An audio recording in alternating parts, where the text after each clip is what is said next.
আমন্ত্রণের সবাইকে কেমন বাংলাদেশে অনুষ্ঠানের সঙ্গে আছে আমি সৈয়দ আশিক রহমান। অনুষ্ঠানটি আয়োজনে সহযোগিতা করেছে প্রবি জুয়েলার্স। দর্শক, মিটারে নির্ধারিত ভাড়ার চেয়ে বেশি টাকা আদায় করলে সিএনজি চালিত অটোরিকশা চালকদের জরিমানা বা কারাদণ্ড প্রদান করা হবে, এমন নির্দেশনা দিয়ে প্রজ্ঞাপন জারি করেছিল Bangladesh road transport authority, BRTA. কিন্তু সিএনজি চালকদের আন্দোলনের মুখে সেই নির্দেশনা থেকে সরে এলো রাষ্ট্রীয় সংস্থাটি। এদিকে যেখানে সেখানে বাস থামিয়ে যাত্রী তোলার দাবিতে সড়ক অবরোধ করে আন্দোলন করেছে বাস শ্রমিকরা।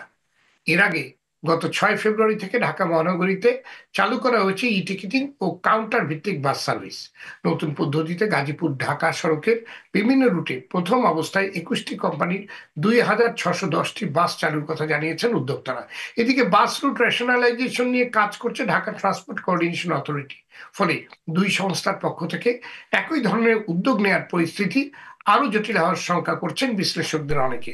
তবে বিভিন্ন খাতের সংস্কারে অন্তর্বর্তী সরকার উদ্যোগ নিলেও গণপরিবহনের মতো গুরুত্বপূর্ণ খাতের সংস্কারে কোনো উদ্যোগ না নেওয়ায় ক্ষোভ জানাচ্ছেন নগরবাসীর অনেকে। দীর্ঘদিন ধরে রাজধানী ঢাকা সহ সারা দেশের গণপরিবহন ব্যবস্থায় যে নৈরাজ্য, মাফিয়া চক্রের আধিপত্য, স্বেচ্ছাচারিতা ও বিশৃঙ্খলা চলে আসছে, তার সমাধানে দ্রুত এবং শক্ত পদক্ষেপ দরকার বলে মনে করছেন গণপরিবহন খাতের বিশেষজ্ঞরা। এমন একটি প্রেক্ষাপটে দর্শক, আজ আমাদের আলোচনার বিষয় সুশৃঙ্খল উন্নত গণপরিবহনের বাংলাদেশ চাই। আর এই বিষয়ে আলোচনার জন্য আজ আমাদের সঙ্গে স্টুডিওতে আছেন নাগরিক সংহতির সাধারণ সম্পাদক শরীফুজ্জামান শরীফ, জাতীয় নাগরিক কমিটির কেন্দ্রীয় সদস্য সাদ্দাম হোসেন, বুয়েটের এক্সিডেন্ট রিসার্চ ইনস্টিটিউটের সহকারী অধ্যাপক, গণপরিবহন বিশেষজ্ঞ কাজী এম সাইফুল নেওয়াজ, বাংলাদেশ পরিবহন শ্রমিক ফেডারেশনের সাধারণ সম্পাদক হুমায়ুন কবির খান, বাংলাদেশ যাত্রী কল্যাণ সমিতির মহাসচিব মোজাম্মেল হক চৌধুরী। অনলাইনে আছেন ঢাকা ট্রান্সপোর্ট কোঅর্ডিনেশন অথরিটির সাবেক নির্বাহী পরিচালক ডক্টর এস এম সালেউদ্দিন এবং নগরবিদ স্থপতি ইকবাল হাবিব। যাচ্ছে মূল আলোচনায়। জনাব শরীফুজ্জামান শরীফ, যেখানে সেখানে যাত্রী তোলার দাবিতে শ্রমিকরা আন্দোলন করলো, সিএনজি চালকরা আন্দোলন করে ইচ্ছে মতো ভাড়া নেওয়ার অধিকার আদায় করেনি। পরিবহন খাতে তো পুরো মামা বাড়ির আবদার চলছে। আপনারা কিভাবে দেখছেন বিষয়গুলোকে? আপনাকে ধন্যবাদ, দর্শক শ্রোতাদেরকে ধন্যবাদ, আমার সাথের আলোচকদেরকে শুভেচ্ছা। আপনি যে ভূমিকাটা বলেছেন, আমি আপনাকে একটা প্রশ্ন করি। সেটি হচ্ছে যে বাংলাদেশের যোগাযোগের ক্ষেত্রে কেউ কি কোনো দায়িত্বে আছেন? সরকারের বিভিন্ন মন্ত্রণালয়ের উপদেষ্টারা আছেন, আমরা তাদেরকে দেখি, কিন্তু যোগাযোগ মন্ত্রণালয়ের কি কোনো উপদেষ্টাকে আপনি দেখেছেন? মানুষের কাছে জিজ্ঞেস করলে নাম বলতে পারবেন? নিশ্চয়ই একজন আছেন, কিন্তু তার যে ধরনের ইফেক্টিভনেস থাকা দরকার ছিল, তার যে ধরনের সক্রিয়তা থাকা দরকার ছিল, তার কোনো কিছুই এখন পর্যন্ত 6 মাসে তিনি দৃশ্যমান করতে পারেননি। আমি ক্রিটিক করেই আলোচনাটা শুরু করলাম এই কারণে, আপনি যত আলোচনাগুলো করবেন, এই সেক্টরটা নানা রকমের প্রবলেম আছে। প্রবলেমটা সলভ করার জন্য রেসপন্সিবল দায়িত্বটা হচ্ছে সরকারের এবং সরকারের সংশ্লিষ্ট মন্ত্রণালয়ের। এবং এই কাজটি করবেন কে, কোঅর্ডিনেটটা করবেন কে?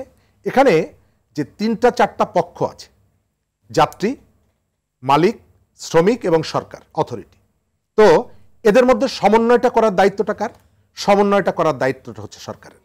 কিন্তু সরকারের যিনি দায়িত্বে আছেন, তিনি যদি তার দায়িত্বটা যথাযথভাবে পালন করতে না পারেন অথবা দৃশ্যমান হতে না পারেন, তাহলে এই সমস্যাগুলো সমাধান করা যাবে না। আমাদের এখানে সড়ক ব্যবস্থাপনায় যে ধরনের সমস্যাগুলো আছে, এগুলো 2 দিন, 5 দিন বা 2 বছরের মধ্যে সমাধান করা যাবে না, এটি আমি মনে করি এবং বিশ্বাস করি।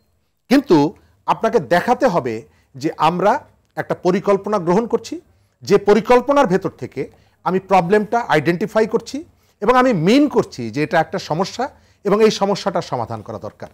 ঢাকা শহরের মানুষ সকালবেলায় ঘুম থেকে ওঠার পর, বাড়ির থেকে বেরোনোর পর যতগুলো বিড়ম্বনার মধ্যে পড়ে, সেটি বিদ্যুৎ নিয়ে, সেটি যাতায়াত নিয়ে, সেটি বাজার করতে গিয়ে, সব থেকে বেশি বিড়ম্বনার মধ্যে পড়ে এই যে পরিবহন ব্যবস্থা নিয়ে। কিন্তু এই পরিবহন ব্যবস্থাকে একটা সুশৃঙ্খল এবং নিরাপদ জায়গায় নিয়ে আসার জন্য যুগের পর যুগ মানুষেরকে একেবারে প্রায়োরিটির জায়গায় নিচের স্তরে রেখে দেওয়া হয়।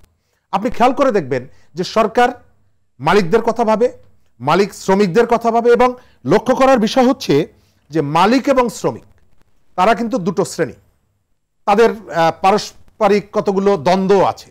মনে আছে করোনার সময় শ্রমিকরা কিন্তু বিভিন্ন জায়গায় বিক্ষোভ করেছে যে আমাদেরকে মালিকরা সহযোগিতা করে না, কিন্তু যাত্রীর সুবিধার বেলায় আপনি যদি জিজ্ঞেস করেন, দুটো পক্ষই কিন্তু এক হয়ে যায় এবং এদের মধ্যে রাজনৈতিক বিভাজন যতটুকুই থাকুক না কেন, রাজনৈতিক বিভাজনগুলো তারা কিন্তু ভুলে যায় তাদের নিজস্ব স্বার্থকে প্রোটেক্ট করার ক্ষেত্রে, নিজস্ব স্বার্থকে রক্ষা করার ক্ষেত্রে। আমি এই জায়গাটায় যেটা মনে করি যে আমরা এই মালিকরা কিন্তু আমাদের শত্রু নন, শ্রমিকরাও আমাদের শত্রু নন, কিন্তু কখনো কখনো তারা মনে করেন যে যাত্রীরা হচ্ছে তাদের শত্রু। সুতরাং তারা যখন নির্যাতিত হচ্ছেন, তাদের পকেট যখন কাটা হচ্ছে, আপনি কোথাও দেখবেন না যে এই জায়গাগুলোর থেকে কোনো একটা কথা বলা হচ্ছে।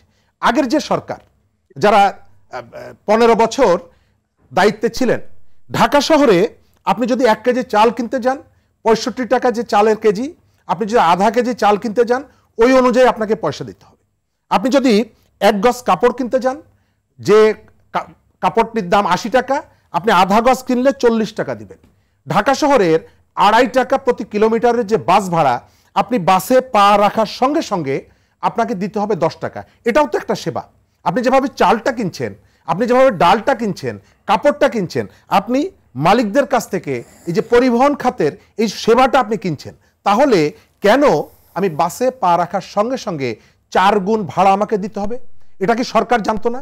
অবশ্যই জানতো, কিন্তু সরকার কোনো পদক্ষেপ কেন নেয়নি? 15 বছর পদক্ষেপ নেয়নি এই কারণে আমাদের এখানকার যে সরকারটি ছিল, সেই সরকারটি মালিক এবং শ্রমিকের সরকার ছিল, যাত্রীর সরকার ছিল না। এবং যাত্রীর সরকার না হওয়ার কারণে আপনি প্রত্যেকটা জায়গায় আপনি দেখেছেন যে যাত্রীর পকেট কাটার জায়গা। সিএনজি, আমাদের এখানে সিএনজি যে মিটারে চলবে এই কথা বলে যে রাস্তায় এসেছিল, এই যে কমিটমেন্টটা ছিল, সরকার চাইলে না, আমার প্রশ্ন হলো পৃথিবীর সব জায়গায় যদি মিটারে সিএনজি চলে, মিটারে ট্যাক্সি চলে, তাহলে আমার দেশে হবে না কেন? এটা কি মগের মুল্লুক না? আমাদের এখানে সরকার তো চায়নি, সরকার চায়নি আপনাকে একটা স্বস্তিদায়ক যাতায়াত পরিবহন ব্যবস্থা তৈরি করবে, এটি চায়নি।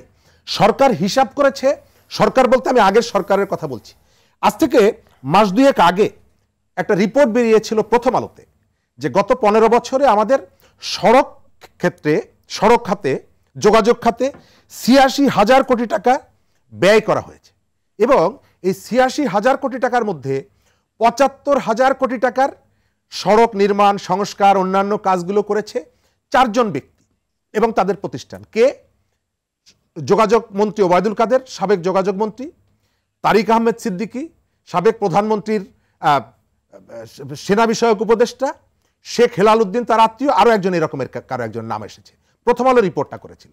অর্থাৎ এই জায়গাটায় পরিবহন খাতের যে সিন্ডিকেট, সেই সিন্ডিকেট ভাঙা যায়নি। আমি ওই জায়গাটা আপনাকে বললাম যে এখানে যখন যাত্রীর এখনো কি ভাঙা যাচ্ছে? সেটা না, এখন ভাঙা যাচ্ছে না, এখন তো ভাঙা যাচ্ছে না।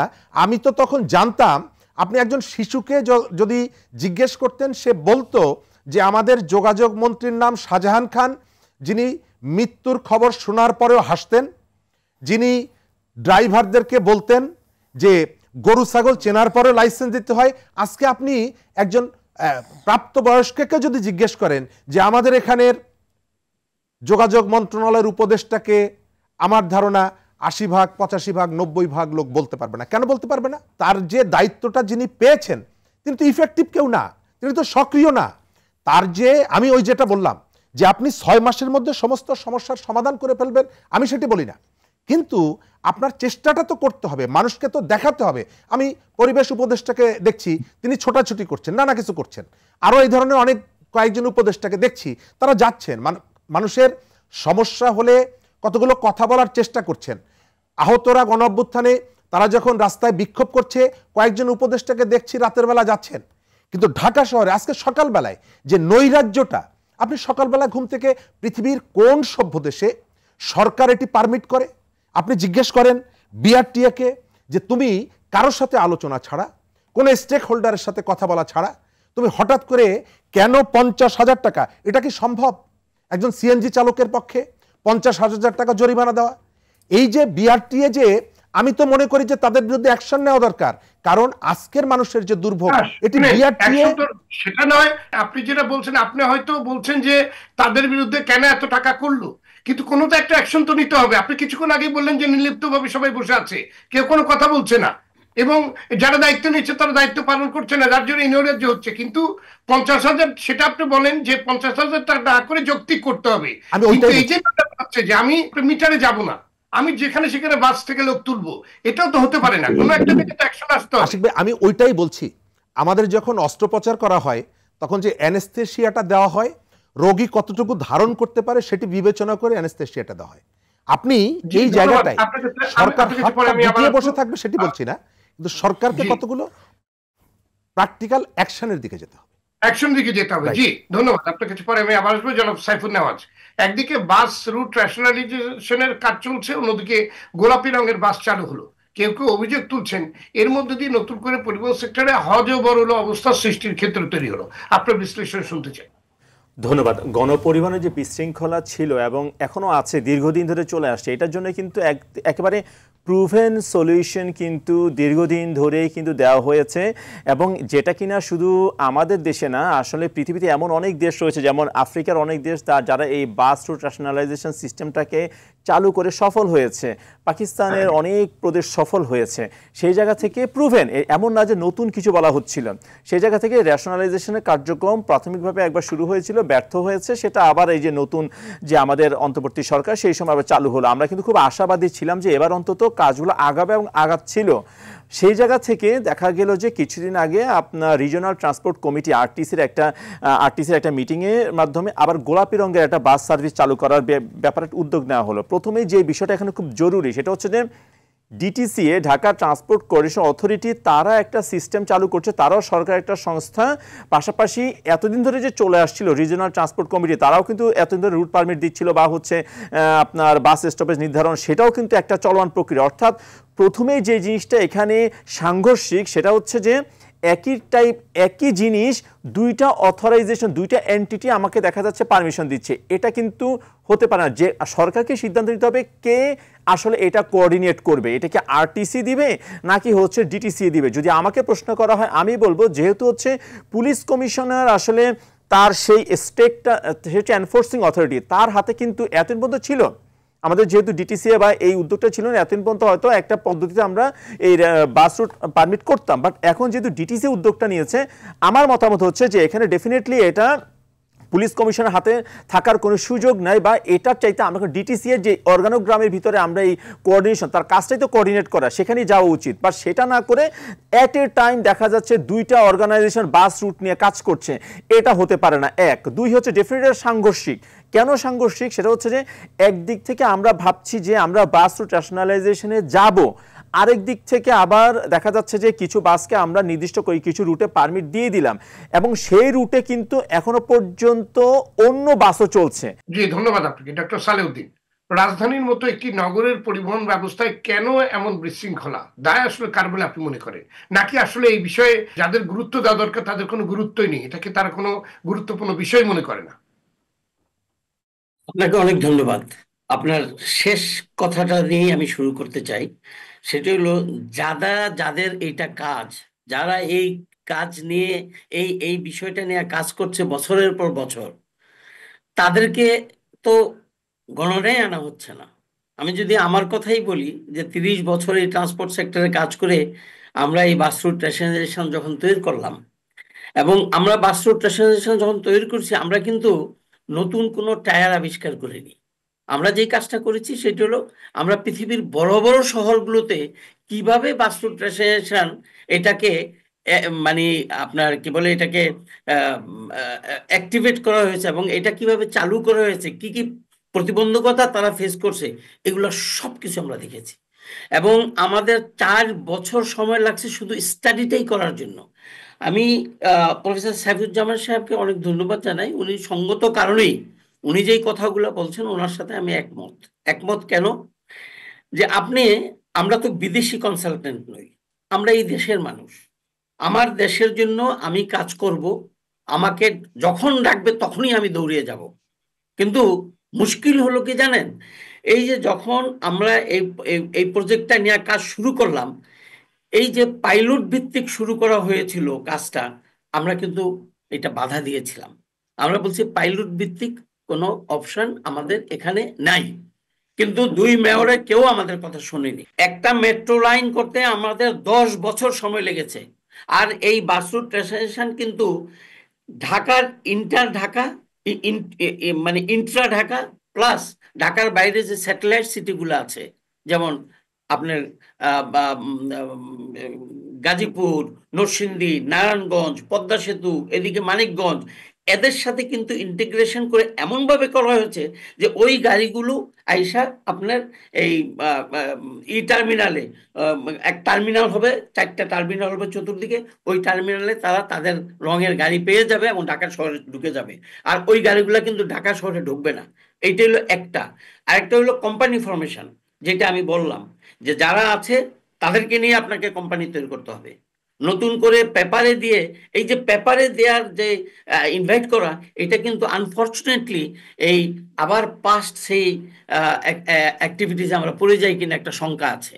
যে আমি যখনই কাউকে ইনভাইট করব পেপারে, তখনই কিন্তু অনেকে আমাকে টেলিফোন করছে মালিক সমিতির, স্যার একটু আমার জন্য সুপারিশ করেন, একটু এসে। আমি কারোর কথা শুনি না, আমার শোনার দরকার নেই। তো এইটা না করে যারা আছে তাদেরকে দিয়ে করা। এবং আমরা আরেকটা কাজ করেছি যে যেহেতু আমাদের টার্মিনাল করতে হবে, আমাদের ডিপো করতে হবে, আমাদের পার্কিং প্লেস করতে হবে, এগুলা জরুরি ভিত্তিতে করার জন্য আমরা অনেক প্রচেষ্টা চালিয়েছি, কত সময় দিয়েছি এগুলোর পিছনে। কিন্তু আনফর্চুনেটলি এত স্লো এগুলো। আপনি এখন সেই দিন এক মিটিংয়ে, আমি নাম বলবো না, যে কোনো এক ভদ্রলোক বললেন কি যে আমাকে 600 বাস দিয়ে দেন, আমি 600 বাস দিয়ে সমস্ত ঢাকার যানজট নিরসন করে দিব। ওই ধরনের লোকদেরকে আপনার মানে আমার মনে হয় যে একটু চিন্তার ভাবনার বিষয় আছে যে তারা কেন এই সকল সাবজেক্টে কথা বলবে, যেটা তার সাবজেক্ট না, সে কেন এই সাবজেক্ট মানে মানে কোনো সাইন্টিফিক ব্যাখ্যা কিংবা কোনো বৈজ্ঞানিক ছাড়াই নতুন ব্যবস্থার কথা বলা। ধন্যবাদ, আপনার কাছে আমি পরে আবার আসবো। জনাব মোজাম্মেল হক চৌধুরী, অন্তর্বর্তী সরকার বেশ সাফল্যের সঙ্গে বিভিন্ন খাতের সংস্কার উদ্যোগ নিয়েছে, কিন্তু পরিবহন খাতের সংস্কারে তেমন কোনো উদ্যোগই আমরা দেখছি না। তার মানে কি পরিবহন খাত নীতি নির্ধারকদের কাছে কোনো গুরুত্বই পাচ্ছে না? এই খাতটা আসলে তাদের কাছে, এই যে জনগণের যে কষ্ট, একটা শহর যে আপনার এই ভয়াবহ, মানে পুরো দেশের প্রত্যেকটা শহরে যে আপনার একটি বিশৃঙ্খলা, সেটা কি তাদের কাছে কোনো গুরুত্ব পাচ্ছে না? আমিও তাই মনে করছি। আসলে আমাদের প্রতিদিন যে দুর্ভোগে পড়তে হয়, ঘর থেকে বেরোলেই অফিসে যাওয়া, অফিস থেকে ফেরা, এই যে আমাদের রোড রেশনালাইজেশনের নামে যে গোলাপি বাসটি চালু হলো, এর মধ্য দিয়ে নগর জুড়ে পরিবহন সংকট, তার উপরে আজকে যে সিএনজি অটোরিকশার যে ভয়াবহ অবস্থা, তাণ্ডব, তার মধ্য দিয়ে আপনার স্টুডিওতে আসতে গিয়ে আমি এই যে প্রেস ক্লাব থেকে যখন এই কাউরান বাজারে মেট্রোতে উঠলাম, আমার মনে হয়েছে এইখানে যে মানে যে মুড়ির টিনের মতো অবস্থা, মেট্রোর অবস্থা, এখানে আমি আসলে কাউরান বাজারে নামতে পারবো কিনা। আমি যদিও দরজার কাছাকাছি ছিলাম, এই মানে এক ধাক্কায় সবাই ঢুকে পড়ছে মেট্রোতে, সেই মুড়ির টিনের মতো আমরা যে বাসে যেভাবে ঢুকতাম, এখন সবাই এই মেট্রোতে এই ধরনের ভিড় হচ্ছে। এখন যে বিষয়টি আমরা আসলে কেন হচ্ছি, বাস্তবিকতায় নগর জুড়ে কোনো পরিবহন নেই। যে পরিবহনগুলো আছে এগুলোকে আসলে পরিবহন বলা যায় না, এগুলোর নারকীয় অবস্থা। আসলে এইখান থেকে আমরা এই সরকার আসার পরে সর্বপ্রথম দেখলাম অসহায়ভাবে ব্যাটারি চালিত রিকশার চালকদের কাছে আত্মসমর্পণ করলেন। আজকে দেখলাম সিএনজি অটোরিকশার চালকদের কাছে আত্মসমর্পণ করলেন।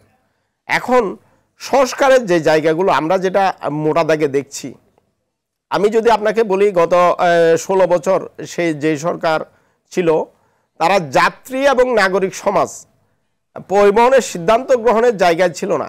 এখানে ছিল মাফিয়াতন্ত্র, যারা এই যে সেই শাহজাহান খান, এনায়েতুল্লাহ, ওসমান আলী, আমরা যাদেরকে দেখেছি, তারাই মূলত ঘরে বসে সিদ্ধান্ত নিয়ে নিতেন, এটা চাপাই দিতেন, এটা মিটিংয়ে একটা সিদ্ধান্ত আকারে বেরিয়ে আসতো। সেখানে আসলে যাদের জন্য সিদ্ধান্ত নেওয়া হচ্ছে, যাত্রীদের জন্য সিদ্ধান্ত নেওয়া হচ্ছে, যাত্রীদের কোনো মতামতের বালাই ছিল না, সুযোগ ছিল না, আমরা কোনো মতামত দিতে পারতাম না। আমরা দুই একটা প্রেস কনফারেন্স করে অথবা আপনাদের এই যে গণমাধ্যমে এসে দুই একটা কথা বলতে পারতাম, কিন্তু এগুলো আমলে নেওয়া হতো না। আমলে নেওয়া হতো মালিকদের চাওয়া পাওয়া। এখন যে সংস্কারের জায়গাটি আমরা দেখতে পাচ্ছি, মন্ত্রী পালিয়েছে, সরকার নতুন উপদেষ্টা নিয়োগ পেয়েছে, বিআরটিএ চেয়ারম্যান বদল হয়েছে, সড়ক মন্ত্রণালয়ের সচিবও বদল হয়েছে, কিন্তু নিচের আমলাগুলো রয়ে গেছে যারা দীর্ঘদিন যাবৎ সিদ্ধান্ত গ্রহণ প্রক্রিয়ার সাথে জড়িত ছিলেন। তাদের আসলে কাজের কৌশল কিন্তু বদলায়নি। তারা সিদ্ধান্ত নিচ্ছেন ওই যে পালিয়ে যাওয়া যে কয়জনের কথা বলছি এদের বাদ দিয়ে নিচে যারা আছে তাদেরকে নিয়েই কিন্তু সিদ্ধান্ত নেওয়া হচ্ছে। আমি যদি মোটা দাগে বলি, সড়ক মন্ত্রণালয়ে গত এই যে 5 বা 6 মাসে যে মিটিংগুলো হয়েছে এখানেও কিন্তু যাত্রী কল্যাণ সমিতির কোনো অংশগ্রহণ ছিল না। এই বাসগুলোকে উচ্ছেদের জন্য একটা কঠোর অবস্থানে গেলেন, নতুন বাস নামানোর একটা প্রক্রিয়া তৈরি হলো রোড রেশনালাইজেশন পদ্ধতিতে। এখন নতুন এই যে যারা মালিক সমিতির দায়িত্ব পেয়েছেন তারা এই বাসগুলোকে ঠেকানোর জন্য কৌশলে এই বাসগুলো উপরে কিন্তু গোলাপি লিপস্টিক লাগাচ্ছে, কিন্তু ভিতরের মাল বরাবরই রয়ে গেছে। সেই নোংরা সিট ছিটে অবস্থা, সেই ভাঙ্গাচোরা সিট, ভাঙ্গাচোরা গ্লাস, উপরে বৃষ্টি হওয়ার আগে পানি পড়ে, এই যে কোনো বাসের পাদানি নেই, পিছনে কারো ইন্ডিকেটর বা সাংকেতিক লাইট নেই, সামনে কোনো লুকিং গ্লাস নেই, দরজা ভাঙ্গা, জানালা ভাঙ্গা। এই বাসগুলোতে কেবলমাত্র লিপস্টিক লাগিয়ে এইগুলোকে যদি রাস্তায় নামায়, আবার এইখানে নামানোর প্রক্রিয়ায় কিন্তু আমরা দুটো দুরভিসন্ধি জিনিস লক্ষ্য করছি। একটা হলো তারা নতুন বাস নামানোকে ঠেকাতে চায়, রোড রেশনালাইজেশন পদ্ধতিটাকে তারা একটা প্রশ্নবিদ্ধ জায়গায় নিয়ে যেতে চায়। রোড রেশনালাইজেশন পৃথিবীর দেশে দেশে কিন্তু এভাবে হয়নি। এখন উপকারটা কি হয়েছে? উপকারটা হয়েছে মালিকরা কাউন্টার থেকে যাত্রীর ভাড়াটা কেটে নিচ্ছে। এখন বাংলাদেশে এই যে ভাঙ্গাচোরা বাসগুলো অর্ধেক পথে গিয়ে কিন্তু এটা নষ্ট হয়ে যায়। যখন অর্ধেক পথে স্টার্ট বন্ধ হয়ে যায়, আমার টাকা কিন্তু আমি আর ফেরত পাচ্ছি না। এই যে আমার ভাড়া, আমি গুলিস্তান থেকে উঠলাম মিরপুরে নামবো, এখন সবকিছু কিন্তু যাত্রী। এই যে এই সমস্ত জায়গাগুলোতে আমরা যেটা দীর্ঘদিন যাবত দাবি করেছিলাম, একটা কোম্পানির আদলে যখন এই রোড রেশনালাইজেশন হবে, আমরা স্মার্ট পদ্ধতিতে আমরা ভাড়া দিতে চাই। স্মার্ট পদ্ধতিতে ভাড়া দিলে আমি যেটুকু যাব মেট্রো রেলের মতো সেটুকু পথের ভাড়া দেব, আমাকে অতিরিক্ত ভাড়ার অভিযোগ করতেও হবে না, মালিকদের এই অভিযোগ শুনতেও হবে না। অন্যদিকে আমরা যে সুবিধাটা পাই সেটা হলো যে সরকার চাইলে, মালিকরা চাইলে সকাল বিকেল ভাড়া বাড়াইতে পারবে না। আর একটা বিষয় সেটা হলো যে এই যে গণপরিবহনের চাঁদাবাজি, এই অভিযোগটাও কিন্তু বন্ধ হয়ে যাবে। চালকদের পকেটে নগদ টাকা না থাকলে কিন্তু নগদ চাঁদাবাজি এটাও কিন্তু সম্ভব হবে না। তাহলে আমরা এই যে এইরকম উন্নত পদ্ধতি যদি আমরা অনুসরণ করে এই পদ্ধতিতে যদি আমরা যেতে পারি, তাহলে কিন্তু আমরা নানান যে সংকট, এই সংকট থেকে যদি আমরা ফেরত আসতে পারি, অর্থাৎ অতিরিক্ত ভাড়া এবং চাঁদাবাজি দুটো বন্ধ হলেই কেবল আমি মনে করি এই নগরীর পরিবহনে শৃঙ্খলা ফেরত আসে। কিন্তু সরকারের যে সংস্কার প্রক্রিয়া, এই সংস্কার প্রক্রিয়ায় আমরা কোনোভাবে এই মতামতগুলো দিতে পারছি না, অংশ নিতে পারছি না। সরকার আগের যে যারা সিন্ডিকেটের লোকজন ছিল সেখানে কোনো ধরনের পরিবর্তন আসেনি। ধন্যবাদ স্থপতি ইকবাল হাবিব। কেউ কেউ বলার চেষ্টা করেছেন স্বৈরাচার পতনের আগে পরিবহন খাতে যেমন মাফিয়া চক্রের আধিপত্য ছিল, এখনো সেইটাই রয়ে গেছে। আপনার পর্যবেক্ষণ কি? গুরুত্বপূর্ণ বিষয় হচ্ছে, যেহেতু গণপরিবহন ব্যবস্থা ছাড়া যানজট মুক্ত নগরী তৈরি করা সম্ভব না, বায়ু দূষণ মুক্ত একটি বসবাসযোগ্য নগরী কাম্য, সেটা কার্যকর করা যাবে না। এই সবগুলো বিষয় নিয়ে অরাজকতা সৃষ্টির যে কার্যক্রম, সেটি আসলে জাস্ট প্রলম্বিত কোনো না কোনো ভাবে সরকার বিপর্যস্ত হবে। আমি আশিক ভাই পরিষ্কার করে বলি, এটাই বোধহয় আমাদের এই বিষয়ে আর টিভিতে প্রায় 40 বা 42তম অনুষ্ঠান। আমরা এই কাজগুলো কথাগুলো বলেছি, কিন্তু নতুন সরকার আসার পর বৈষম্যহীনতার যে বড় সংস্কারের কথা বলা হয়েছে, এটা কিন্তু বড় ধরনের এক দুর্বৃত্তের গায়ের মধ্যে গিয়ে একেবারে গরম তেলের ফোঁটার মতো গিয়ে পড়েছে। তারা এখন ক্রমান্বয়ে যে কাজটা করেছে, যেটা আলোচকরা বলেছেন, সেই জায়গাগুলো একটু খেয়াল করা দরকার। রুট রেশনালাইজেশন এবং ফ্র্যাঞ্চাইজ করার সবচেয়ে বড় সুবিধা হলো এটি জনগণের মৌলিক সাংবিধানিক অধিকার প্রতিষ্ঠা করার একটি উদ্যোগ, আধুনিক প্রযুক্তি নির্ভরতায়, যেখানে দুর্নীতি, চাঁদাবাজি, ওই পুরো বিষয়টা আর থাকবে না। এলোমেলোভাবে গাড়ি চালানোর মধ্যে দিয়ে সড়কে বিপজ্জনকতা মুক্ত হবে। তৃতীয়ত, জনবান্ধব করার জন্য বাসের যাত্রীর বসা, প্রক্ষালন কেন্দ্র, খাবার, ছায়া এবং প্রত্যেকটা রুটে আধুনিকতম ইলেকট্রিক বাস, মানে হলো দূষণমুক্ত কার্বন ফুটপ্রিন্ট কমলা বাস থাকবে, সেখানে মহিলারা শাড়ি পরে উঠতে পারবে। কোনো কোনো বাস প্রতিবন্ধী বান্ধব হবে। এই যে বিষয়গুলো, এগুলোর জন্য আনিসুল হক সাহেব থাকতে আমরা এগিয়ে গিয়েছিলাম এবং বাংলাদেশ ব্যাংকের লোনের মাধ্যমে 4.5% লোনে এগুলো আনার সমস্ত বন্দোবস্ত হয়েছে। দুই মেয়ররা যখন দায়িত্ব পেলেন, তারা কিন্তু তাদের অর্থনৈতিক লাভ অলাভ এবং এই যে কুচক্রী মহল, মাফিয়া চক্র, আপনি বারবার যেটা বলছেন, সেই মাফিয়া চক্রের মদদে বা তাদের কাছে জিম্মি হয়ে যাওয়ার কারণে আমরা সেখান থেকে সরে আসতে দেখলাম বছরকে বছর। তার মানে মাফিয়া চক্রের হাত থেকে যতক্ষণ আপনি এই সেক্টরকে অবমুক্ত করতে না পারবেন, এটা থেকে মুক্ত নেই আমরা বুঝেছি। ফলে আমরা আমাদের টকশো করেই গেছি, আলোচনা করেই গেছি এবং বুয়েটের মতো রিসার্চ কন্টিনিউয়াসলি বারবার করে দেখানোর চেষ্টা করেছে যাত্রী কল্যাণ সমিতির মতো করে যে ভোগান্তির মাত্রা বেড়েই চলেছে। নতুন সরকার আসলেন, তারা আমরা প্রত্যাশা করেছিলাম, কারণ এটা বিপ্লবের মধ্যে দিয়ে আসা সরকার, তার মানে তারা দৃঢ়তা প্রদর্শন করবেন, যেটা ন্যায্যতা, যেটা সকলের অন্তর্ভুক্তিতা, যেটা বৈষম্যকে দূর করার জন্য সেখানে কোনো ছাড় হবে না। তো তাই কি আমরা দেখলাম? আমরা ক্রমাগত এই বিআরটির মতো দুর্বৃত্তায়িত সংস্থাগুলো সরকারকে মাথা নত করার জন্য প্রক্রিয়া চালু করলেন এবং আজকের ঘটনা আশিক ভাই পরিষ্কার ভাষায় সরকারকে আরেকবার পর্যদস্ত করার একটি নাটক, এবং এই নাটকটা বিআরটিএ ইচ্ছাকৃত ভাবে করেছে। একই রকম ভাবে আগের বারও এই অবৈধ যান, আপনি যখন রিক্সার মধ্যে মোটর লাগান তখন সেটা অবৈধ যান। আপনি রিসার্চ যিনি যারা করেন, বুয়েটের প্রফেসর সাহেব আছেন, জিজ্ঞেস করলে জানবেন এটি কতটা বিপজ্জনক। সেই যান চালানোর জন্য অনুমতি দিতেই হবে বলে ওই যে জিম্মি চক্রের সেই অতীতের খেলা, জিম্মি চক্র না, কারণ চালাতে দিলে তো কারো না কারো পকেটে পয়সা যাচ্ছে, বিশাল ওই পকেটে, তার মানে পকেটের পয়সা পার্টিরা এখনো মরে যায় নাই, সরে যায় নাই। দে আর দ্য অলিগার্কিক, এরা হাজার কোটি টাকা প্রতি বছর এখান থেকে নেয় এবং এই প্রক্রিয়ার মধ্যে দিয়ে সরকারকে একটা অরাজক অবস্থার দিকে ঠেলে দিচ্ছে।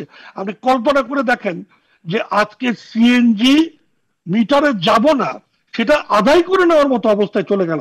তার মানে আমরা সকলে মিলে একটা অলিগার্কিকের পরিবর্তে দুর্বৃত্তায়িত এক ধরনের সমাজ তৈরির প্রক্রিয়ার মধ্যে এখন যেন চলে গেলাম। তার মানে একসময় অলিগার্কিকরা আমাদের শোষণ করেছে, এখন দুর্বৃত্তরা আমাদের শোষণ করবে।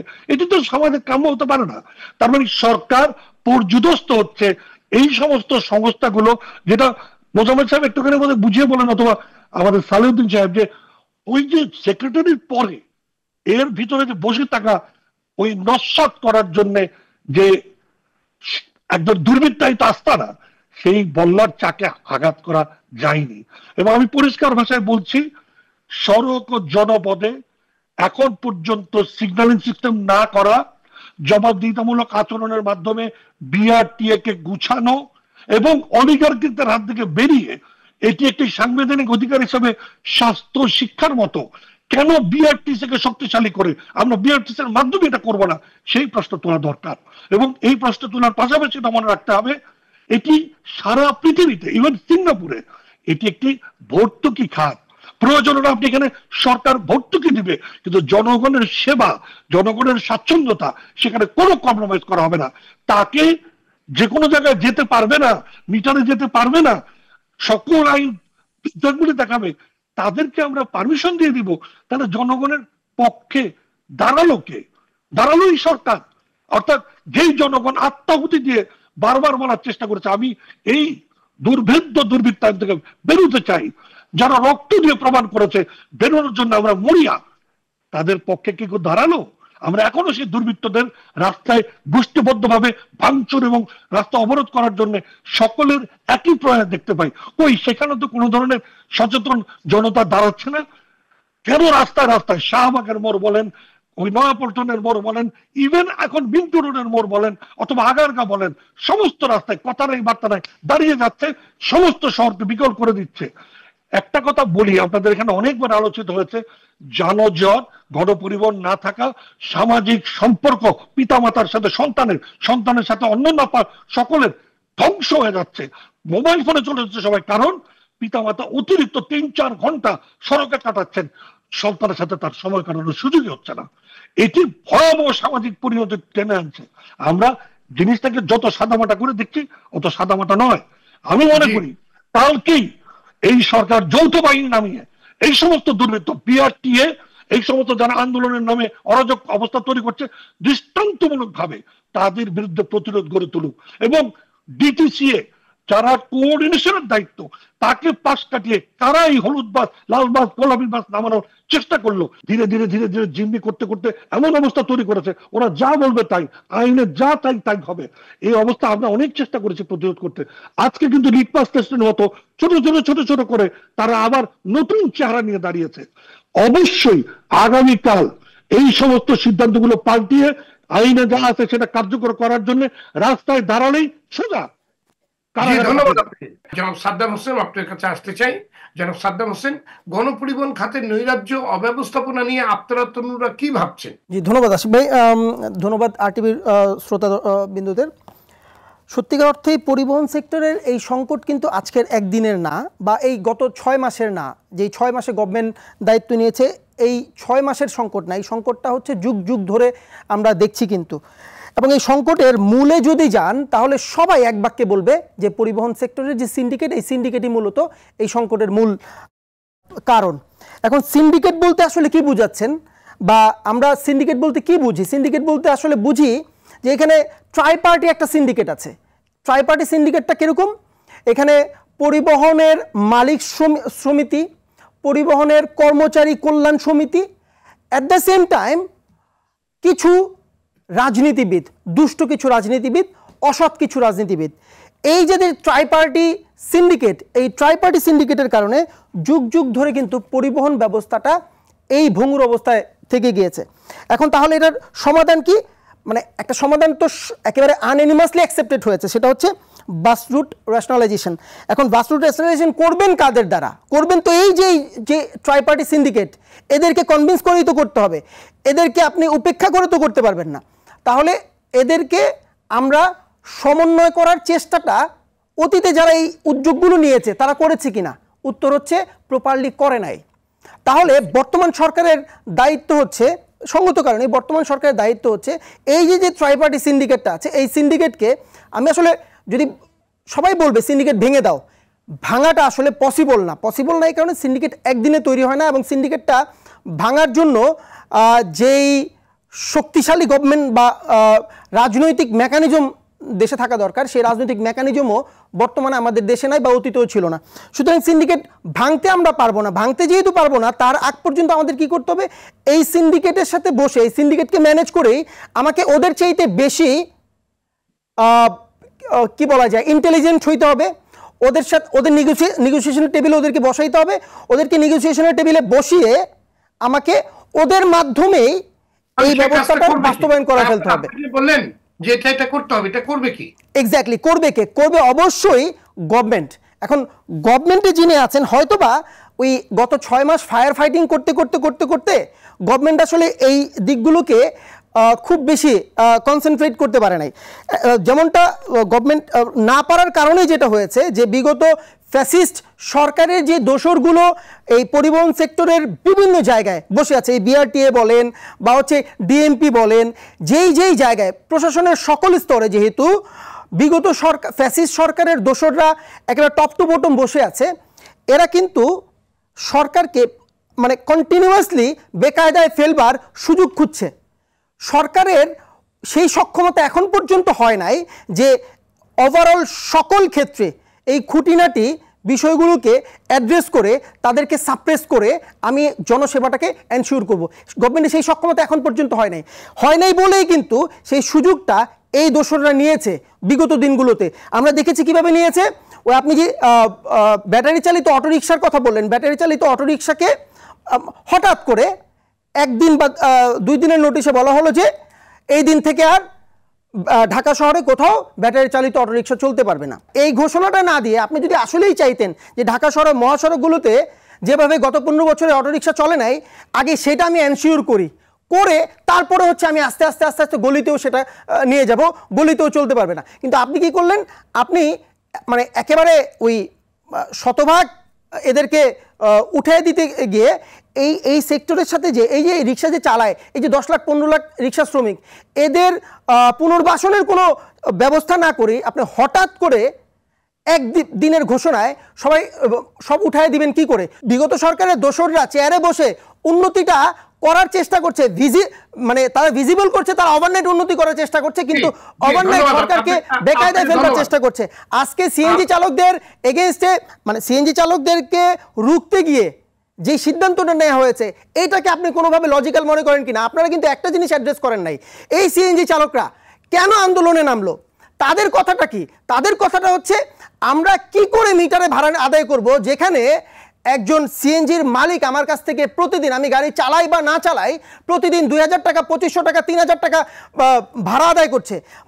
সো মালিককে আপনি অ্যাড্রেস করছেন না, কিন্তু আপনি ওই সাধারণ চালককে অ্যাড্রেস করছেন। বর্তমান সরকার বা আমরা আশা করছি ভবিষ্যতে যেই সরকার নতুন বাংলাদেশে আসবে বা নতুন রাজনৈতিক বন্দোবস্তার মাধ্যমে যেই সরকার বাংলাদেশে আসবে, তারা আপনার কথাকে অ্যাড্রেস করবে, তারা আপনার কথা শুনবে, আপনার কথা গুরুত্ব দিবে।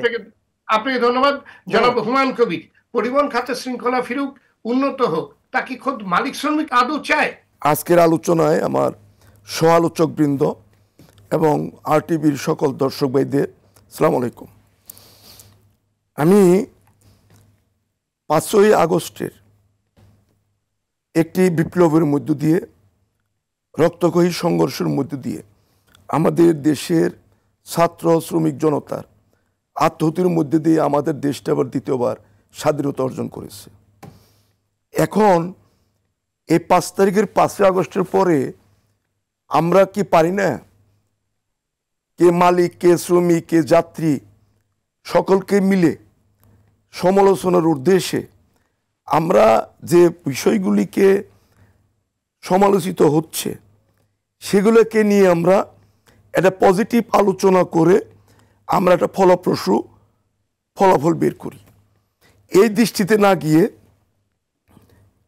আমরা দেখেছি যে 5ই আগস্টের পরে আজকে পরিবহনের মালিক শ্রমিকদেরকে আমরা দোষারোপ করতে পারবো, সিন্ডিকেটের কথা বলতে পারবো, কিন্তু এই আজকের অবস্থার যে সৃষ্টি হচ্ছে, এই সৃষ্টির জন্য আমার নিজের বিবেচনায় সামগ্রিক বিষয় দায়ী। যেমন একটা সরকার 15 বৎসর তার স্বৈর শাসনের মধ্য দিয়ে কোনো মানুষের অধিকার প্রয়োগ না করার সুযোগ দিয়ে এককভাবে তারা ফ্যাসিস্ট সরকার হিসেবে, স্বৈরাচারী সরকার হিসেবে জাতীয় এবং আন্তর্জাতিকভাবে প্রতিষ্ঠা লাভ করেছে। 5 তারিখে তারা ছাত্র জনতা শ্রমিকের আন্দোলনের মুখে দেশ ছেড়ে পালিয়ে গেছে সাবেক অবৈধ প্রধানমন্ত্রী, তার সঙ্গে কতিপয় দূষর। কিন্তু প্রশাসনের বিভিন্ন লেভেলে তাদের যে সমস্ত বাহিনী, তারা কি দেশ ছেড়ে চলে গেছে? একজনও যায় না। আমার জানা মতে বর্তমান এই অন্তর্বর্তীকালীন সরকারের যারা দায়িত্ব পালন করতেছেন, ওনারা কেউ রাজনৈতিক ব্যক্তিত্ব না, ওনারা সরকারের বিভিন্ন লেভেলে অথবা সামাজিকভাবে গুরুত্বপূর্ণ ব্যক্তি। এবং ইতিমধ্যে যোগাযোগ উপদেষ্টা তিনি, তার আলোচনায় আমি একাধিকবার অংশগ্রহণ করে দেখেছি, পরিবহনটাকে একটা শৃঙ্খলায় ফিরিয়ে আনার জন্য মালিক এবং শ্রমিকদেরকে নিয়ে একাধিকবার বসছেন এবং পজিটিভ সিদ্ধান্তগুলি দিয়েছেন। উনি একটা বৈঠকে বলেছেন 1 মাসের মধ্যে যদি ঢাকা শহরে এই পরিবহন শৃঙ্খলায় ফিরিয়ে আনতে যদি বিআরটিএ ব্যর্থ হয়, তাহলে বিআরটির চেয়ারম্যান থেকে শুরু করে পিয়ন পর্যন্ত সকলকে পরিবর্তন করব। আমাদের উপস্থিতিতে উনি সিদ্ধান্ত দিয়েছেন। আমরা কি দেখতে পেলাম? 5 তারিখের পরে এই ছাত্র শ্রমিক জনতার আন্দোলনকে ব্যর্থ করার জন্য, অন্তর্বর্তীকালীন সরকারকে ব্যর্থ করার জন্য, দেশটাকে আবার পূর্বের স্বৈরশাসনে ফিরিয়ে নেওয়ার জন্য, আবার ফ্যাসিস্টকে আবার নতুন করে ক্ষমতা নিয়ে আসার জন্য একটা ইন্টারনাল প্রশাসনিকের বাইরে একটা গভীর ষড়যন্ত্র বিদ্যমান। আমরা যদি বলি আজকে ঢাকা শহরকে কেন্দ্র করে শুধু আপনারা গণপরিবহনের কথা বলতেছেন, 5 তারিখের পরে এই যে সারা দেশের গার্মেন্টস শিল্প বন্ধ করে দেওয়ার জন্য, শ্রমিকদেরকে বেকার করে দেওয়ার জন্য, শিল্প কারখানা বন্ধ করে দিয়ে প্রতিবেশী রাষ্ট্রকে লাভবান করে দেওয়ার জন্য যে ষড়যন্ত্র হয়েছে তারা কে করছে? একজনকে গ্রেপ্তার করা যায় নাই। আজকে ঢাকা শহরে যারা অটো এবং রিক্সা চালাচ্ছে তারা কারা? আপনারা তদন্ত করে দেখেন, তার 50% লোক গার্মেন্টসে যারা চাকরি করতো, গার্মেন্টস বন্ধ হয়ে গেছে, তারা নিজের এখন অটো চালাচ্ছে। একজন সরকারি চাকরি করত, একটা স্কুল কলেজের ইন্টারমিডিয়েট পাশ করে গ্র্যাজুয়েশন নেওয়ার পরেও একটা অটো কিনে রাস্তায় চালাচ্ছে। আজকে 2টা উদাহরণ এর মধ্যে। রিক্সা বন্ধ করবে, কোনো আলোচনা নাই। হঠাৎ করে বিআরটির থেকে একটা অর্ডার দিয়ে দিল, আগামী তারিখ থেকে হাইকোর্টের নির্দেশন অনুযায়ী কোনো রিক্সা ঢাকা শহর চলবে না। ঢাকা শহরে যে এই 5 লক্ষ রিক্সা চালক তারা কোথায় যাবে? তাদের তো আন্দোলন করা ছাড়া বিকল্প নাই। তার আগে আমরা কি দেখতে পেলাম? 200 রিক্সা ড্রাইভার, একটা ব্যানারের মধ্যে লেখা ব্যাটারি চালিত রিক্সা ঢাকার শহরে চলবে না, মিছিল নিয়ে প্রেস ক্লাবে যাচ্ছে। 2 ঘন্টা পরে ওই একই লোক আরেকটা ব্যানারে লেখা ব্যাটারি চালিত রিক্সা ঢাকা শহরে চলতে দিতে হবে, প্রেস ক্লাবে যাচ্ছে। কে পাঠাচ্ছে? আওয়ামী লীগের যারা গাপ টিমের এখনো আছে, তারা বিভিন্ন প্রক্রিয়া তাদেরকে আন্দোলনটা ডেভেলপ করার জন্য পাঠাচ্ছে। উদ্দেশ্য কি? সরকারকে ব্যর্থ করা। আজকে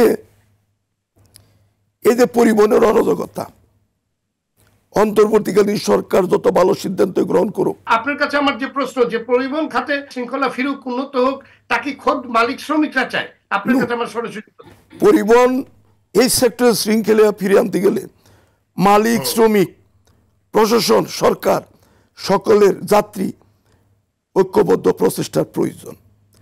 একটা দেশে পরিবহনটাকে নিয়ন্ত্রণ করার জন্য আপনি চান কিনা? আমি চাই, আর নট অনলি আমি, পরিবহনের মালিক এবং শ্রমিকরা চায়। আপনি যে চান সেটা প্রমাণ আপনি কিভাবে দেবেন বলেন? আমি সেটাই দিব। ওই জন্য আপনি যে চান, আপনি কি উদ্যোগ নিয়েছেন? আমরা উদ্যোগ গ্রহণ করেছি। আপনি কি উদ্যোগ নিয়েছেন? পরিবহনটাকে আইন কানুন, রাস্তাঘাট, কোন রুটে কত গাড়ি চলবে, এই সিদ্ধান্ত দেওয়ার মালিক আরটিসি। আমাদের ঢাকা শহরের মেয়র তাপস সাহেব নিজে চিঠি দিয়ে আরটিসি বন্ধ করেছে। আপনি তো অনেক কিছু দিয়ে অনেক ভাবে ঘুরছেন। আপনাকে আমি প্রশ্নটা করেছি যে পরিবহন খাতের শৃঙ্খলা ফিরুক, উন্নত হোক, তা কি আপনারা চান? মালিক শ্রমিকরা কি চায়? এবং সেটা অবশ্যই চাই, এবং চাই বিধায়ী অন্তর্বর্তীকালীন সরকারের যোগাযোগ উপদেষ্টা এবং প্রশাসনিক ঊর্ধ্বতন কর্মকর্তাদের নিয়ে একাধিকবার বৈঠক করেছি। সেখানে আমরা পরিবহনের মালিক এবং শ্রমিকরা গভর্নমেন্টের এই সিদ্ধান্তকে বাস্তবায়ন করার জন্য আমাদের পরিপূর্ণ সহযোগিতা আমরা করে যাচ্ছি। এবং এক্ষেত্রে আমাদের যাত্রীদের এবং বিভিন্ন সংস্থার যা যা সাজেশন থাকবে, পরামর্শ থাকবে, আমরা বাস্তবায়নের ক্ষেত্রে তাদের সে পরামর্শ নিয়ে আমরা কাজ করব। গণপরিবহনের বিশৃঙ্খলা দূর করার দায়িত্ব আসলে কার, এবং একটি উন্নত নগর পরিবহন ব্যবস্থা গড়ে তুলতে করণীয়? ধন্যবাদ। আসলে এই আলোচনাটা এতবার করেছি। আসলে দেখেন বিশৃঙ্খলাটা কেন হয়, যেমন হচ্ছে যে বিশৃঙ্খলা থাকলে আমি প্রথম আলোচনায় বলেছি অনেকেরই সুবিধা হয়। এখন আমি যদি সরকারকে দেখতে হবে যে আসলে সে কার জন্য সার্ভ করছে, সে কি জনগণের জন্য নাকি কিছু মানুষের জন্য, এই সিদ্ধান্তটা সরকারকে নিতে হবে। কারণ এই যে আমার কাছে মনে হচ্ছে আলোচনাটা ভাইব হচ্ছে যে বর্তমান সরকারের আরও সময় দরকার, তারা হয়তো শক্তিশালী হয়তো বা অতটা হচ্ছে না বা ছিল না, এরকম একটা ভাইব আসছে। বাট আমার কাছে মনে হয় যে বর্তমান সরকারটাই সবচাইতে শক্তিশালী সরকার ছিল, কিন্তু যখন প্রথম সরকারটা গঠন করে 5 তারিখের পরে দেখেন সবাই কিন্তু একেবারে হয়তোবা আশা দেখেছে বা সবাই একটা চেঞ্জের একটা প্রত্যাশা করেছে, সবাই কিন্তু কেউ না করার মতো পজিশনে ছিল না কোনো একটা সিদ্ধান্ত। তাহলে কবে থেকে তারা দুর্বল হওয়া শুরু করলো? আমাদের সরকারকেই সিদ্ধান্তটা নেওয়া এই তার অ্যানালাইসিস করা দরকার কিভাবে তারা দুর্বল হওয়া শুরু করলো বা করেছে। দেখেন এই যে আমরা প্রায় বলছি, ফর ইনস্টেন্স আমি যদি আজকে মনে করেন আমি অসুস্থ হয়েছি, আমি ডাক্তারের কাছে যাওয়া উচিত, আমি ডাক্তারের কাছে না গিয়ে ধরেন আমি গেলাম আমার গ্রামের বাড়ির রহিমের কাছে, কারণ রহিম ভালো মানুষ, আমি ভালো মানুষের প্রয়োজন নেই, আমার দরকার সঠিক মানুষ, বাট আমি সেটা না করে আমি গেলাম রহিমের কাছে, তার ট্রিটমেন্ট পরামর্শ নিয়ে যদি আমি চলি দেখা যাবে যে আমি ক্রমশই দুর্বল হয়ে যাব। তো ব্যাপারটা হচ্ছে সেই রকম। আমরা সালামেত ভাই একটা কথা বলেছেন, খুব হয়তো কষ্ট নিয়ে বলেছেন, ওনারা এতগুলো কাজ করেছেন, এই যে বাস রেশনালাইজেশন আসলো, তারপর হচ্ছে ওনারা কাজ করেছেন দীর্ঘদিন ধরে, অনেকগুলা আমার কি জানি বলে স্টাডি করার তাদের সাথে সুযোগ হয়েছে। রেশনালাইজেশন শুরু করলাম, হয়তো তাদেরকে আর ডাকা হলো না কেন, এটা হয়তো বা মানে এটা যারা করেছেন তারাই বলতে পারেন। এখন এই এক্সপিরিয়েন্সটা নিয়ে সমস্যা কোথায় ছিল? এই কাজটা ছিল সরকারের। এখন সরকার চালাচ্ছে কারা?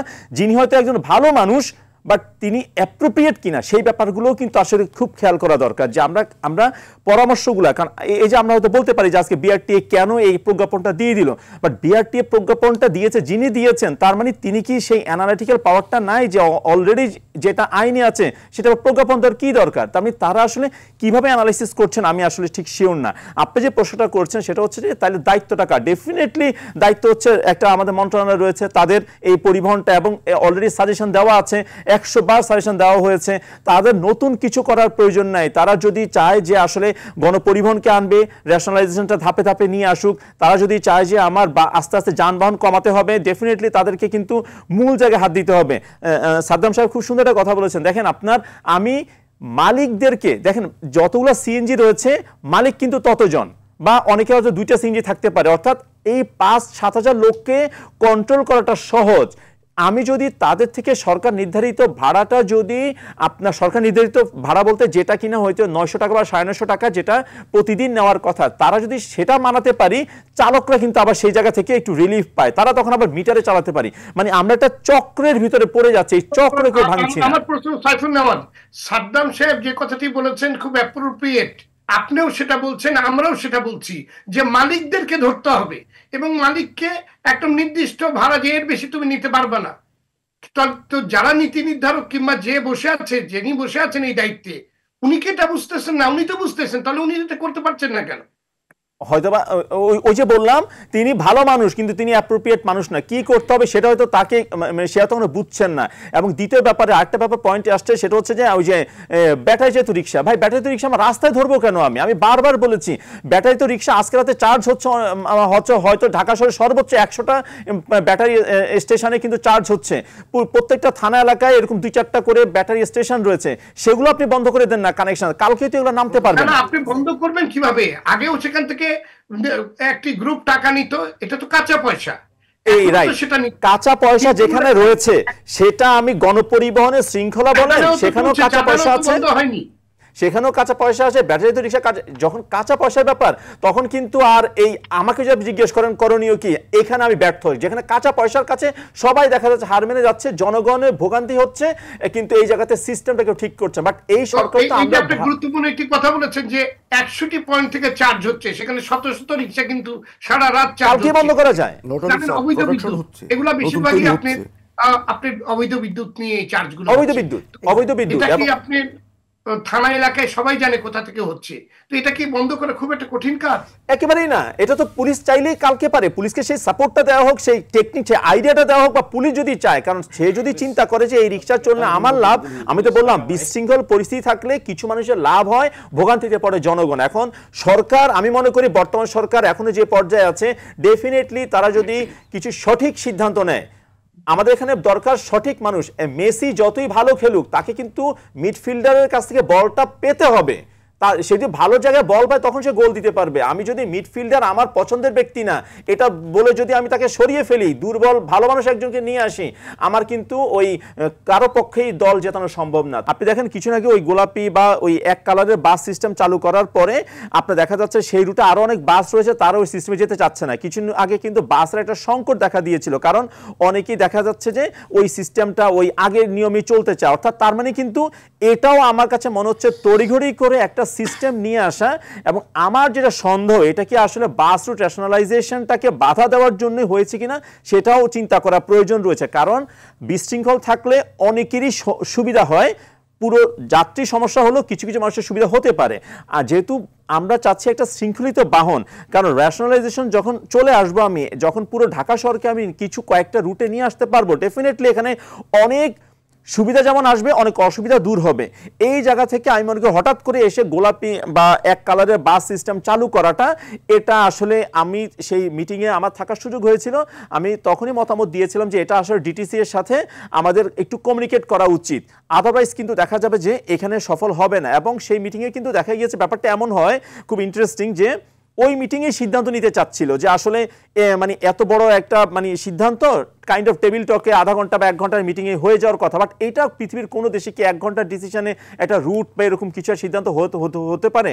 আগে অন্তত 1 মাস আগে একটা পেপার ওয়ার্ক করার প্রয়োজন রয়েছে, স্টেক হোল্ডারদের দেওয়ার প্রয়োজন, যাচাই বাছাই মতামত। তো এই ব্যাপারগুলো না আমার কাছে মনে হচ্ছে আসলে আমাদের এই সিস্টেমটাকে হয়তো বা আমরা কেউ না মানে হয়তো অনেকেই চাচ্ছে যে মানে ভালো হোক, কিন্তু কেউ না কেউ চাচ্ছে যে আগে পুরোনোটা চলে আসুক। এই পুরোনোটা আমার সিন্ডিকেট কোনোভাবে একটি কাজ করছে বলে আমাদের মনে হচ্ছে, কারণ আজকে এতদিন পেরিয়ে গেলেও কোন রকম শৃঙ্খলা তো আসলোই না, বরং ঢাকা শহরে গণপরিবহন তো কখনোই ছিল না, এখন আরো হজবরল অবস্থা। প্রত্যেকটা পুরনো সিস্টেম ফেল, এটা আর নতুন করে আনার সুযোগ নাই, কারণ পুরনো সিস্টেমে তো এতদিন আমরা চলছি, দেখেছি তো বিশৃঙ্খল হচ্ছে। তা আমরা পুরনো সিস্টেমে কিছু কিছু যদি আমি আবার ফেরত যেতে চাই, কিছুদিন পরে কিন্তু এটাও আপনার দেখা যাবে যে যতই আমরা কাউন্টার সিস্টেম করি না কেন, যতই আমরা করি না, এটা দেখা যাবে যে আমি ওই আগের পাইলটিংটা কেন ব্যর্থ হয়েছিল কারণ ওই রুটে আরো অন্যান্য বাসও ছিল, এগুলোকে ঠিকঠাক না করে, চালকদের বেতন কাঠামো ঠিকঠাক না করে যখন আমি করব, অলরেডি একটা পাইলটিং সফল হবে না। যেটা করা হচ্ছে সেটা যে একটা বড় ভুলের পথে যাচ্ছে, অলরেডি সফল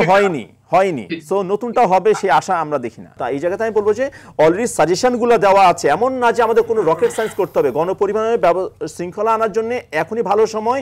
এবার যদি আমরা না পারি, আমি লিখে দিতে পারি আর কোনো দিন গণপরিবহন শৃঙ্খলা ভালো হবে না। ইকবাল হাবিব ভাই যেটা বলেছেন, গোলাপি রঙের বাস আইডিয়াটা কোত্থেকে আসলো, এটা আসলে আমার মনে হয় যে একটু মানে এই জবাবটা অন্তত চাওয়া উচিত। যেমন ডিটিসি এর কাছে আমি একটা জবাব আমি প্রায় চাই, যে সেটা হচ্ছে যে আপনারা যে পাইলটিং করলেন, কি এটা ব্যর্থ কেন হইলো, সেটা কি কখনো অ্যানালাইসিস করছেন? ঠিক একইভাবে হঠাৎ করে আরটিসি কেন আপনার হঠাৎ ডিটিসি এর প্যারালালি আরেকটা জাস্ট ইনজেক্ট করে দিল, এই ব্যাপারগুলো বিশৃঙ্খলা তৈরি করবে আরো।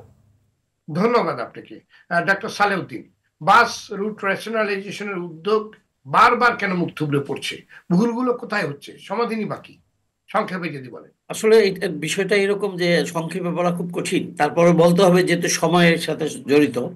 আমি একটা কথাই বলবো যে বাস রুট রেশনালাইজেশন যেভাবে করা হয়েছে, এইটা আমি আবার বলছি, এটা আমাদের নতুন কোনো কিছু আবিষ্কার নয়। আমরা বিভিন্ন জগৎ থেকে আমরা নিয়েছি, তাদের থেকে শিক্ষা নিয়েছি। শিক্ষা নিয়ে আমাদের প্রেক্ষাপটে কিভাবে টিকেটিং পদ্ধতি হবে, কিভাবে কোম্পানি ফরমেশন হবে, কিভাবে আপনার কি বলে এটাকে ব্যাংক ঋণ নেওয়া হবে, এবং কোন কোন ধরনের বাস থাকবে, কোন রুটে কতগুলা বাস থাকবে, কোন রুটে কিরকম আপনার হবে কি বলে এটাকে আপনার রুট রেশনাল হবে, এগুলা নিয়ে সমস্ত কিছু করা আছে। কিন্তু আনফরচুনেটলি আজ পর্যন্ত এই প্রজেক্টটার শুধু একটা জিনিস নিয়ে কাজ করতেছে ডিটিসি, এবং এই পর্যন্ত যারা কাজ করছে তারা, সেইটা হলো কোনটা, যে আমরা কাদের দিকে দিয়ে এই রুটটা চালু করব, সেইখানে আমরা যেভাবে বলছি সেভাবে করা হয়নি। আমারই হইল কি জানেন, আমরা ওভার স্যাচুরেটেড হয়ে গেছি প্রবলেমে। আপনি এখন কোনো কারণেই আপনি রিক্সা আপনি সরাতে পারবেন না, কিছুতেই পারবেন না, কারণ তারা লক্ষ লক্ষ হয়ে গেছে। আমি আপনাকে শুধু একটা জিনিস বলবো, যে এই বাস রুট রেশনালাইজেশন ওয়ার্ল্ড ব্যাংকে যখন আমরা দেখাতে যাই, তখন তারা বলেছিল যে how much you opted as a fee, আমরা বলছি আমাদের কোনো অপশন অপটেড কোনো কিছু নাই। আনিসুল হক সাহেব আমরা একটা টাকা পয়সাও তাদের কাছ থেকে নেইনি। আমরা সামান্য কিছু পরবর্তীতে যখন আনিসুল হক মারা গেলেন আমরা সামান্য কিছু টাকা নিয়েছি, কিন্তু আমরা একটা কথা বলেছি যে আমরা কিন্তু সব সময় আমরা আছি, আমাদেরকে ডাকবেন। আপনি বিশ্বাস করবেন না, বলতে আজকে খুব কষ্ট হচ্ছে আমার যে এই যে এতগুলো মিটিং হলো, ইভেন এই বর্তমান সরকার একটা মিটিংয়ে আমাকে ডেকেছিলেন, কিন্তু আমি অনেকটা অপমানিত হয়ে চলে আসছি। আমি একটা জিনিস বলতে চাই, একটা দৃঢ়কণ্ঠে বলতে চাই যে আপনারা এখন যে অবস্থায় আবার চলে যাচ্ছে, এই অবস্থাটা কিন্তু আপনার এই হোল ট্রান্সপোর্ট সেক্টরটাকে, বিশেষ করে এই বাস রুট ট্রান্সপোর্টেশনটাকে আপনার একেবারে শেষ করে দিচ্ছে এবং শেষ করে দিবে। আমি আপনার যখন আমরা বাস রুট ট্রান্সপোর্টেশন ফাইনাল করলাম, যখন তৎকালীন সরকার থেকে এটা অনুমোদিত হলো, তখন ওই মালিক সমিতি এবং শ্রমিক সংগঠন কিন্তু আমাকে ব্যক্তিগতভাবে এমনি ধরে বলছে যে আমাদের কথা একটু চিন্তায় রাখেন, জিনিসটা তো অত্যন্ত চমৎকার, কিন্তু আমাদের কথা একটু চিন্তায় রাখেন। তা আমি বলবো যে বাস রুট ট্রান্সপোর্টেশন যেটা করা হয়েছে এইটা উচিত আমাদেরকে নিয়ে, এটা উচিত দেখা যে আমরা অনেক বড় ভলিউম প্রত্যেকটা আলাদা আলাদা করে আমরা করেছি, যে যারা নাকি যেই রুটে আছে বিদ্যমান বৈধভাবে আছে তাদেরকে নিয়ে আমরা কোম্পানির কথা বলেছি। আর এখন ডিটিসিএ কি করছে যে ওই একটা রুট দিয়েছে, রুটে তারা পেপারে দিয়ে দিচ্ছে who is interested to run this route. এর ফলে হয়েছে কি যারা বৈধভাবে আছে তারা কিন্তু আপনার রাস্তা ছাড়ছে না, আর এরা মাঝ দিয়ে কি হচ্ছে মার খাচ্ছে, যারা নাকি আপনার যে রুটাইজেশন নিয়ে ডিটিসি যে চালু করেছিল। এখন আবার যেটা করতেছে এটা আরো আরো খারাপ পথে যাবে। আমি সংক্ষেপে বলতে চাই সেটা হলো যে আপনার ইমিডিয়েটলি যেই বাস রুট ট্রান্সপোর্টেশন এত বড় একটা প্রজেক্ট, এইটা যখন প্রথম আনে ব্যাটারি চালিত রিক্সা প্রথম শুরু করে, তখন আমার মনে আছে গাজীপুর মেশিন টুলস ফ্যাক্টরি থেকে, আমি তখন ডিটিসিতে, গাজীপুর মেশিন টুলস ফ্যাক্টরি থেকে 3 জন আর্মি অফিসার আসছিলেন আর একজন ভদ্রলোক আসছিলেন ব্যাটারি চালিত রিক্সার প্রস্তাব নিয়ে। তারা বলছিল রিক্সাগুলো আমরা তৈরি করব আর ব্যাটারি সাপ্লাই দিবে আপনার চায়না থেকে বা যেভাবে হোক এটা চলবে। আমি স্ট্রেট তাদেরকে না বলে দিয়েছি, don't go for this, it will be, এটা আমাদের জন্য একটা বিরাট ধরনের একটা কাটা হয়ে দাঁড়াবে, এটার প্রতি আপনারা যাবেন না। আমি কিন্তু এটা তাদেরকে সেই পারমিশনটা দেইনি। আমার এখন প্রস্তাব হলো যে আপনারা মেহরবানি করে এই জোর করে বা আইন করে কিছু করতে পারবেন না, সেই সুযোগ নাই। একটা ধরেন কিভাবে জানেন, আমি বারবার বলছি আপনার ফুটপাথগুলো আপনি এখন প্রাইস আউট করার উপায় নেই, আপনাকে এখন চয়েসটা দিয়ে দিতে হবে প্যাসেঞ্জারদের উপরে, সে কোনটা চয়েস করে। বেটার সার্ভিস আপনি দিবেন এবং আপনার বাস রুট ট্রান্সপোর্টেশনটাকে আপনি যেভাবে আমরা বলছি সেভাবে চালু করেন এবং ফুটপাথগুলো খালি করে দেন। আগামীকাল থেকেই যদি ডিটিসিএ, বিআরটিএ, পুলিশ চিন্তা করে অল ফুটপাথ আমরা খালি করে দেবো, 20% যানজট কমে যাবে।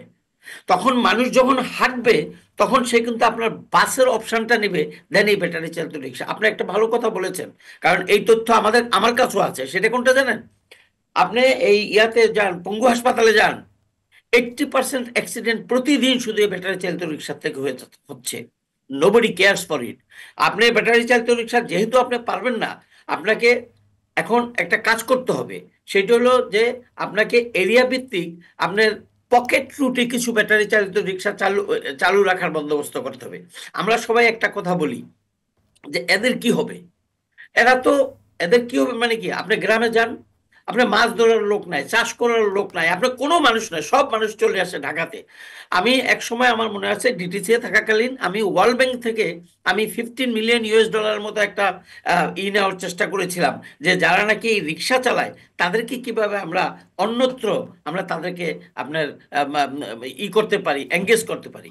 তাই আমি বলবো যে আপনারা আবার বর্তমান সরকারের হাতে যে সুযোগ, আমি মনে করি যে এটা আমাদের সত্যিকার অর্থে আবার আশাটা খুব কঠিন। এই সুযোগ হারালে ভবিষ্যতে আমরা যে বিজয়টা পেয়েছি সেটা আসলে আমাদের জন্য খুব দুঃখজনক হবে যদি এই সুযোগটাকে আমরা কাজে লাগাতে না পারি। ধন্যবাদ আপনাকে জনাব মোজাম্মেল হক চৌধুরী। যাত্রী বান্ধব নিরাপদ একটি পরিবহন ব্যবস্থা গড়ে তুলতে করণীয় কি? দেখুন, আসলে আমরা আমাদের যারা মন্ত্রীরা আছেন, আমাদের যারা এমপিরা আছেন, আমাদের যারা এই যে যারা দীর্ঘদিন যাবৎ শাসন করেছিলেন এবং এখন করছে, তারা কিন্তু উন্নত দেশগুলোতে দেখছে, এই যে আমাদের ডক্টর সালেউদ্দিন আহমেদ বললেন, তারা যে দীর্ঘ অভিজ্ঞতার যে একটা প্রকল্প নিয়ে এসেছিলেন, যেটা নিয়ে দীর্ঘ গবেষণা হলো, আমরা আমাদের যে এসটিপি, আমাদের স্ট্র্যাটেজিক ট্রান্সপোর্ট প্ল্যান, আমরা যেটা দেখি, যেটা হয়েছিল দীর্ঘ আমাদের টাকায়, আমাদের গ্রামে, আমাদের শ্রমে,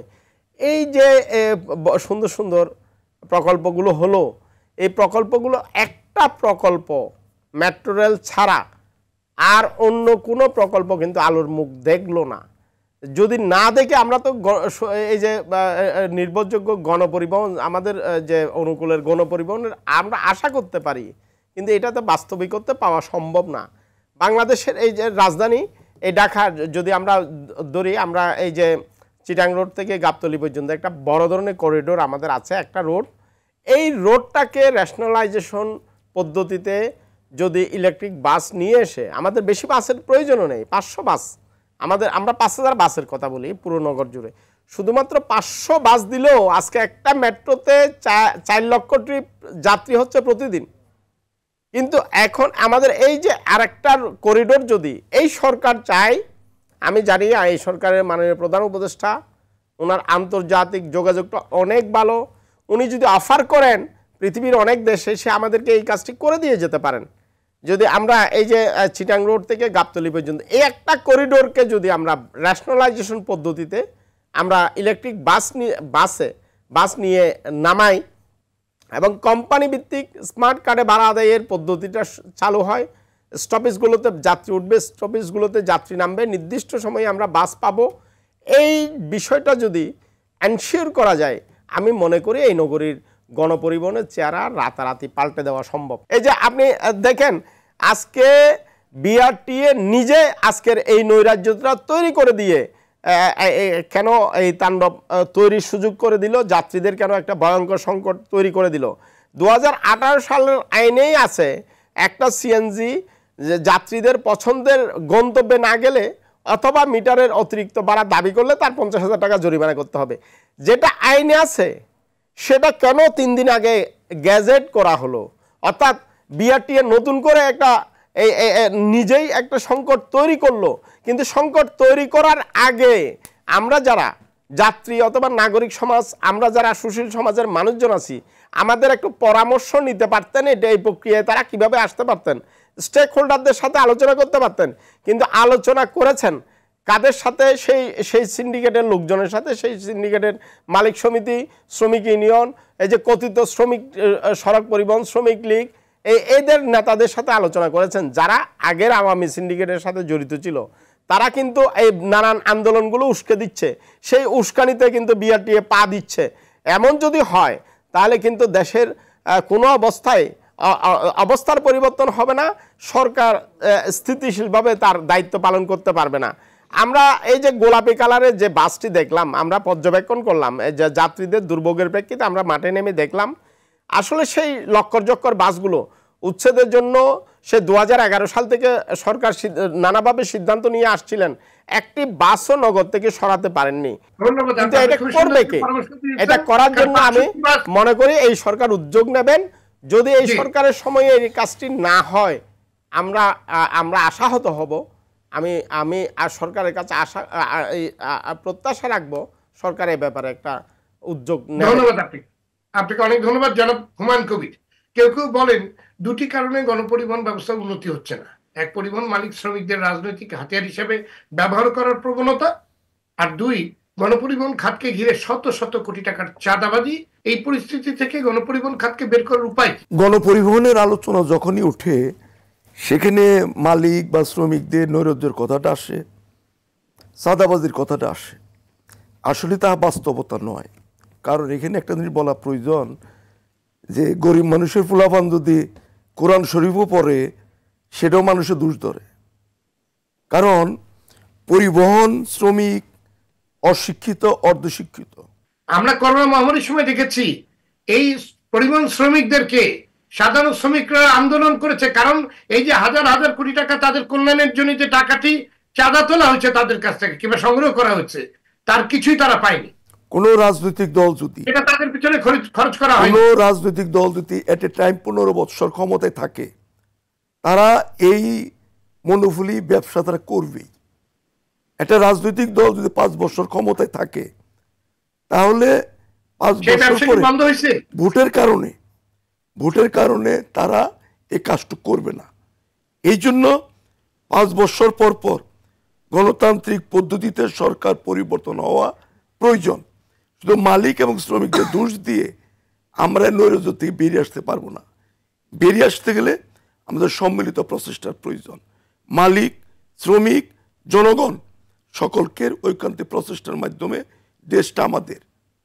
অতএব একজন শ্রমিকের উদ্দেশ, একজন মালিকের উদ্দেশ, আমাদের সকলকেই আমরা দোষারোপ না করে, একে অপরের গাড়ি দোষ না চাপিয়ে আমরা সকলে চেষ্টা করি পরিবহনটা একটা শৃঙ্খলা আনা যায় কিনা, যাত্রীদের সেবা আমরা দিতে পারি কিনা, চাঁদা মুক্ত পরিবহনের ব্যবস্থা করতে পারি কিনা।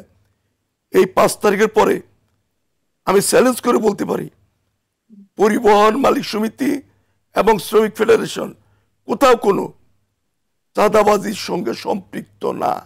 কিন্তু বিগত 15 বছর দায়িত্ব তো বর্তমান মালিক সমিতি, শ্রমিক ফেডারেশন গ্রহণ করবে না। আজকে এই যে সিএনজির যে ঘটনাটা ঘটলো, এই সিএনজি একটা সিএনজির মালিকের কাছে রিপ্লেসমেন্ট করার কথা, কিন্তু একজন মালিকে 10টা করে সিএনজি নিচ্ছে, 3 লাখ টাকা করে বিক্রি করছে 30 লক্ষ টাকা। এই টাকাটা কোথায় গেছে? বিগত সরকারের সেই সমস্ত মাফিয়াদের কাছে। ওই মালিকরা আজকে যে নির্ধারণ করতেছে জমার টাকা, এই জমার টাকা কম নেয় না, বিদায়ী এরা মিটারে চলতে চায় না। কোনো আলোচনা নাই, কোনো কারোর সঙ্গে পরামর্শ নাই। হুট করে যে সিদ্ধান্ত দিয়ে দিল মিটারে না চলে 50,000 টাকা জরিমানা। আমি মনে করি এটা গভর্নমেন্টকে সঙ্গে একটা সাপোর্টাইজ করা, শ্রমিক আন্দোলনটাকে দাঁড় করে দেওয়ার জন্য একটা অপকৌশল হিসেবে এই সিদ্ধান্ত দিছে। এই সিদ্ধান্ত নিতে পারে না কখনো উইদাউট আলোচনায়। তারপরেও আমরা মনে করি যেহেতু মাঠে শ্রমিক, মাঠে মালিক, আলোচনার টেবিলে সকলে আমরা সমালোচনা করি, বাট মাঠে যারা আমরা থাকি আমাদেরকে সহযোগিতা করেন। সমালোচনা বন্ধ করে আপনারা আসেন, টার্মিনালে এসে মালিকদের বলেন, শ্রমিকদের বলেন আপনারা এভাবে গাড়ি চালান, এই করেন, আপনাদের ভুলটা সংশোধনী করেন, আপনাদেরকে আমরা এই হেল্প করবো, করেন। এটা না করে প্রথম কথায় চাঁদাবাজি, প্রথম কথায় সিন্ডিকেট, এই কথা বলে সমস্যার সমাধান হবে না।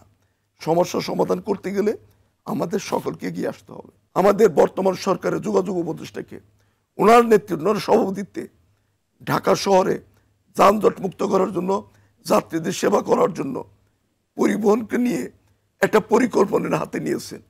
আমরা চেষ্টা করি না যে সেটাকে সফল করতে পারি কিনা।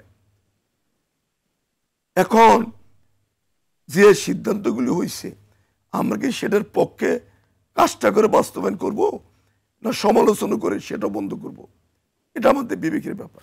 ধন্যবাদ। ধন্যবাদ আপনাকে জনাব সাদ্দাম হোসেন। আপনারা তো নতুন রাজনৈতিক দল গঠন করতে যাচ্ছেন, আপনাদের রাজনৈতিক ম্যানিফেস্টোতে জনবান্ধব গণপরিবহন খাত কতখানি গুরুত্ব পাবে?